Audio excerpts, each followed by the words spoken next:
Dear viewers, क्या हाल चाल हैं आपके। उम्मीद करती हूँ आप सब खैरियत से होंगे और ठीक ठाक होंगे। आज हम 2 से 3 मिनट में बहुत ही मज़ेदार सा और लोडेड सा बर्गर बनाएंगे। तो कहीं से भी आपने वीडियो को मिस नहीं करना, पूरी वीडियो को आपने वॉच करना है। तो चले आए हम रेसिपी स्टार्ट कर लेते हैं। यहाँ पे मैंने बर्गर लिया है, सिर्फ एक ही मैंने बर्गर लिया है। थोड़ा सा मैंने चिकन इस तरीके से फ्राई करके रखा हुआ था पहले का, और थोड़ा सा मैंने इसमें बंद गोभी ली है। बर्गर को हम थोड़ा सा हीट अप कर लेंगे। 3 से 4 मिनट लगेंगे हमें इस पे हीट अप करने पे। उसके बाद अभी हम थोड़ी सी इस पे केचप ऐड करेंगे, थोड़ी सी मायोनीज ऐड करेंगे और अच्छे से हम इसको मिक्स कर लेंगे।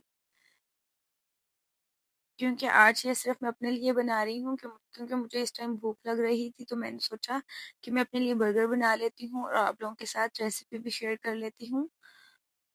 यहाँ पे हम चिकन ऐड करेंगे। चिकन मैंने पहले से ही फ्राई करके रखा हुआ था, थोड़ा सा मेरे पास बच गया था, तो मैंने सोचा कि मैं रेसिपी भी बना लेती हूँ और आप लोगों के साथ वीडियो भी शेयर कर लेती हूँ। तो यहाँ पे हम थोड़ी सी इस पे बंद गोभी ऐड करेंगे, क्रश करके मैंने रखी हुई थी बंद गोभी, तो वो हम इस पे ऐड करेंगे। थोड़ी सी हम इस पे मायोनीज ऐड करेंगे।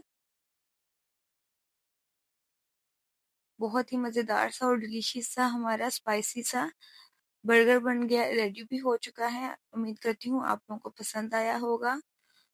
बहुत ही क्रिस्पी सा हमारा बना है आज बर्गर, और सिर्फ 2 से 3 मिनट में हमारा ये बर्गर बन चुका था।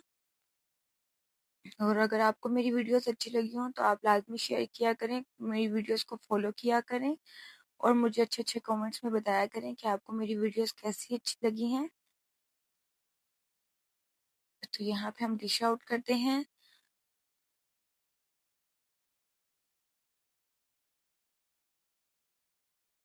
बहुत ही मज़ेदार और लोडेड हमारा बर्गर बनकर रेडी हो चुका है।